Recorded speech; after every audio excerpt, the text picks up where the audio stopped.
Dan di Indonesia perlu kita perbaikin teman-teman, selalu ada persepsi insya Allah itu seakan-akan tidak pasti. Justru kalau pasti bilang insya Allah. Insya Allah lebih hebat dari kata-kata pasti. Datang ya, insya Allah. Berarti pasti datang itu. Karena kita sudah bilang insya Allah berarti Allah kan, kalau Allah izinkan saya masih hidup saya akan datang. Jangan dibalik, jangan insya Allah berarti ya bisa saja datang, bisa enggak. Ya? Kalau kita nggak bisa telepon, batalkan, maaf ya saya nggak bisa, batalkan. Jangan tiba-tiba nggak datang, orang nunggu sampai berjam-jam. Saya subhanallah pernah sekali ke Jeddah, bawa barang amanahnya orang dari Indonesia, saya telepon orangnya, itu sampai mungkin 6 jam kali saya nunggu. Tunggu dari, sudah pakai baju ihram, nunggu di pinggir jalan, di tempat halte bus. Teleponnya, akhi ini ada amanah, titipan dia. Oh iya baik, saya datang sebentar, 10 menit lagi. Baiklah, 10 menit sebentar. 10 menit, ya ada. Telepon gak diangkat. Setengah jam saya lagi masuk, oh iya sebentar lagi 10 menit. Begitu terus sampai 6 jam. Ya akhi, kalau ente gak mau datang bilang, saya mau umroh ini. Ini gak mungkin saya pegang terus seperti ini. Gitu kan. Akhirnya saya bawa ke Mekah. Nanti setelah itu baru saya titipin sama orang lain yang bisa sampaikan ke dia. Tapi untuk apa janji orang kalau nggak bisa? Maaf, saya nggak bisa. Ya. Ada kaidah penting dalam hidup seorang mukmin, yaitu fi kulli sarahatin rah. Fi kulli sarahatin raha. Garis bawahi dan hafal itu ya. Bagi yang hafal ini saya kasih buku nanti. Coba ulangi. Oh ya. Kayak orang bisik-bisik. Di setiap keterus terangan ada ketenangan jiwa. Terus terang. Datang ya, saya nggak bisa. Bantu saya nggak bisa. Bantu saya, iya saya bisa. Nggak usah basa-basi. Orang mukmin nggak punya dua wajah, satu wajahnya. Iya enggak, clear. Halal haram. Nggak usah janji-janji. Nggak usah pakai nggak enak. Oh ini karena kita kadang-kadang Indonesia ini nggak enaknya salah tempat. Mau diajak ke tempat salah, nggak enak nih. Iya nanti saya datang gampang. Padahal sebenarnya nggak mau datang. Nah, saya nggak bisa datang, haram itu. Nggak boleh saya datang. Saya sudah ikut pengajian loh. Oh kau sekarang berubah ya? Iya, saya berubah menjadi lebih baik, beriman. Mudah-mudahan kau juga bisa rasain. Gitu. Ayo kita ketemu di diskotik ya, nggak bisa, haram. Saya sudah tahu sekarang. Kamu yang hadir pengajian saya ya balik aja dia. Besok nggak telepon lagi tuh. Dia sudah tahu udah berubah nih. Jadi mestinya begitu. Itu satu kaidah sederhana menyelamatkan kita dari sifat kemunafikan. Nggak ada wajah dua. Jelas semuanya. Ini orang kalau berumah tangga enak, orang kalau berparar bisnis enak, orang jadi atasan enak, jadi bawahan enak, semua enak. Karena orang tahu orang ini ya apa yang dia bilang ya iya. Nggak ada yang rahasia. Nggak ada sesuatu yang dirahasiakan, dalam arti kata memang ada hal-hal yang boleh kita rahasiakan ya. Tapi kalau umumnya memang orang tahu ya sudah nggak masalah. Kemudian yang keempat adalah kalau mereka berdebat, mereka curang. Itu sifat orang munafik yang keempat. Kata Nabi SAW, kalau 4 hal ini ada pada seseorang, pastikan dia munafik tulen sampai dia bertaubat. Jadi kalau dia berdebat, curang. Di sini kenapa dikatakan berdebat curang? Karena orang beriman tidak butuh berdebat. Tidak butuh. Teman kita benar, oh iya, Anda benar, saya terima. Selesai, clear. Di setiap keterus terangan ada ketenangan jiwa. Oh iya benar nih, saya yang salah, saya terima. Kan clear. Orang yang suka berdebat walaupun dia salah, ciri munafik. Karena dia tidak mau kalah. Maka ini orang munafik, cirinya. Ini yang dimaksud dengan dia curang, artinya biar juga jelas-jelas salah, tetap ngotot. Nah, ada orang seperti ini teman-teman, jangan dijadikan sebagai sahabat. Orang yang baik, orang yang selalu menerima kalau benar. Kalau kita dinasihatin oleh orang lain, tugas kita menerima, mencerna, memilih yang baik, dijalankan. Bukan kalau orang nasihatin kita, fikir poin apa yang bisa saya pegang, lalu saya balas. Banyak orang begitu dinasihatin. Dia dengar tapi dia pikir, ini poin ini. Nah tapi kan tadi kamu ngomong begini, bantah. Gak usah bantah, gak perlu. Orang kasih nasihat, ya terima kasih. Alhamdulillah, baiklah. Kalau dia salah, dia hardik kita, terima transferan pahala gratis. No? Dia cuci maki segala, ya, oh iya. Senyum saja, bagus, terus aja. Saya terima transfer tuh.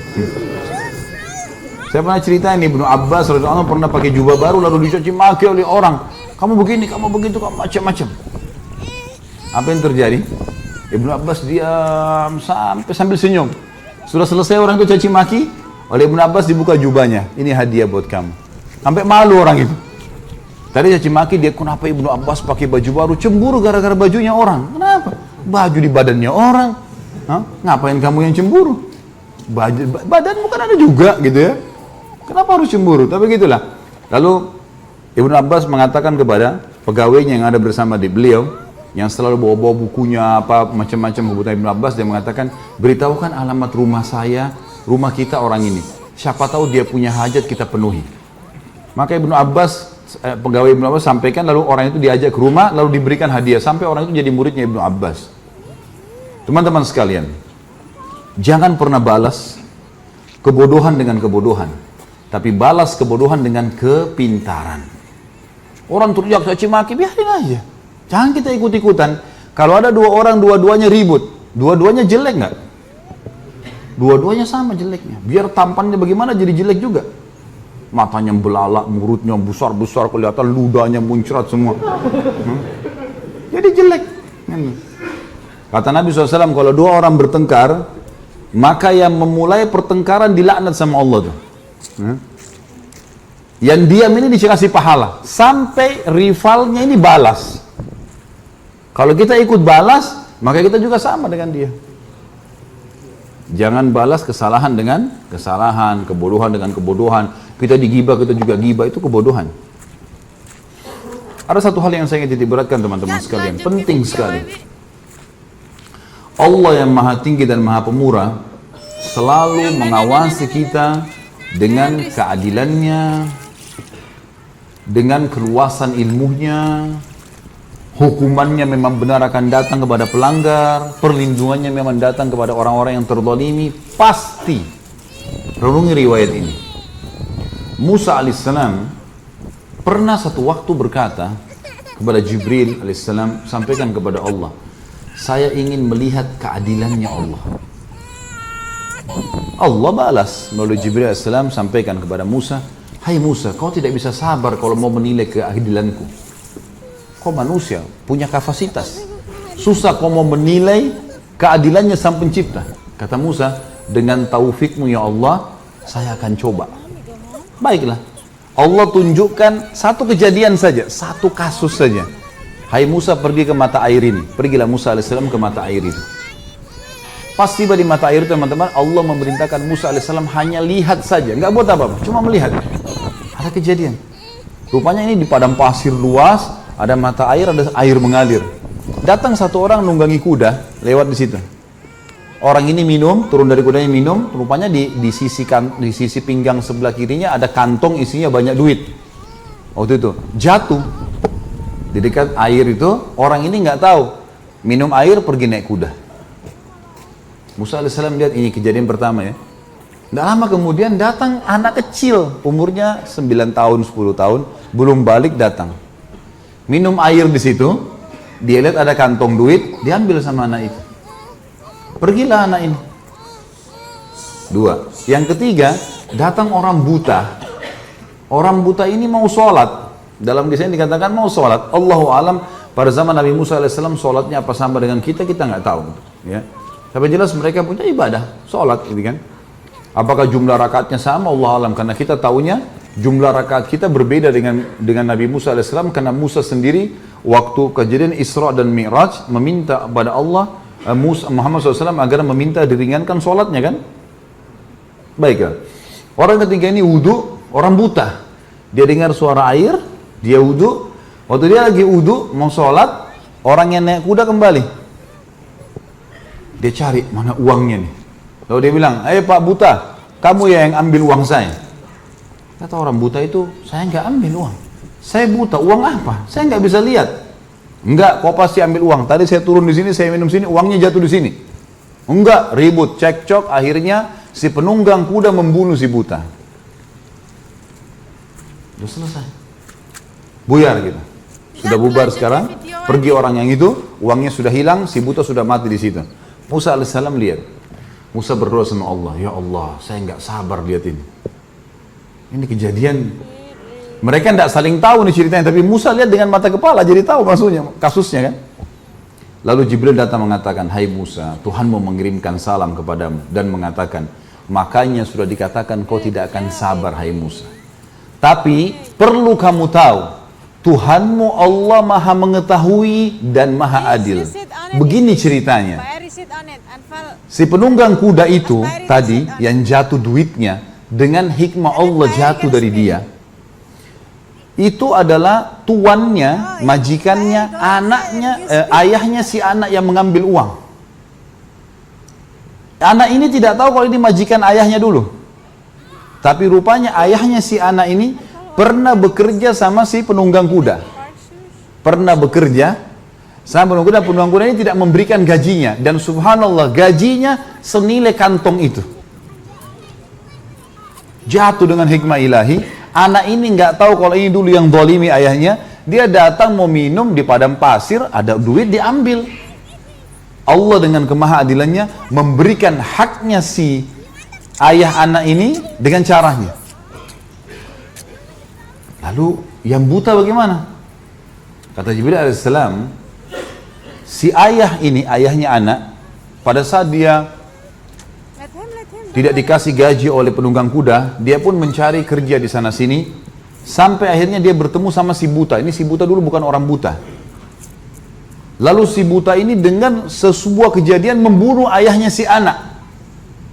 Jadi dua orang ini yang jatuh duitnya penunggang kuda pernah mengambil hartanya ayahnya si anak. Si buta ini membunuh ayahnya si anak. Anak ini nggak tahu. Akhirnya Allah membuat si buta dibunuh oleh penjahat juga karena dia membunuh ayahnya si anak. Coba bayangin teman-teman, kalau kita di posisi manusia, bisa kita paham ini?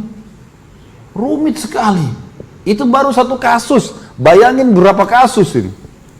Hah? Itu hakim hadapin masalah saja bisa nggak tidur dia di pengadilan. Bagaimana kalau seluruh dunia ini masalah?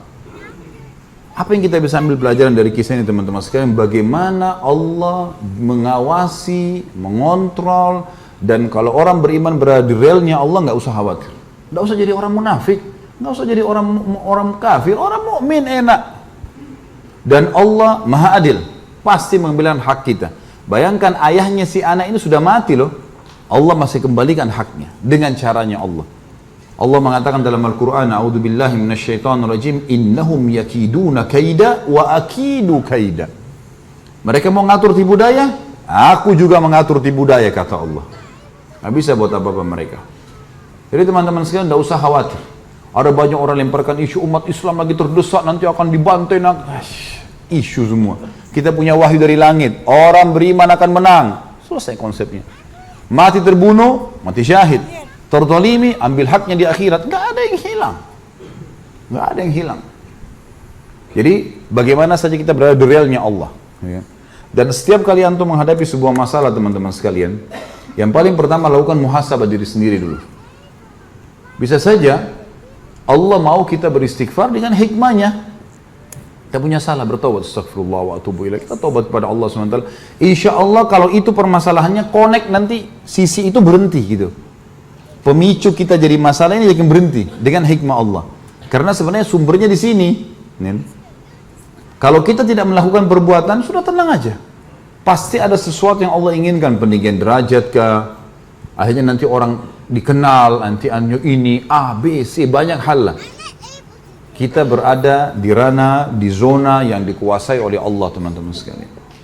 Allah melihat, Allah mengawasi segala-galanya. Orang beriman akan tentram dengan itu.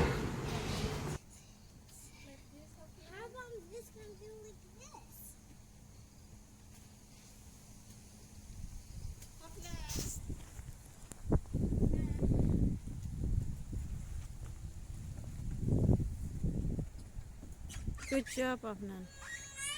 I did how the one camera able to do with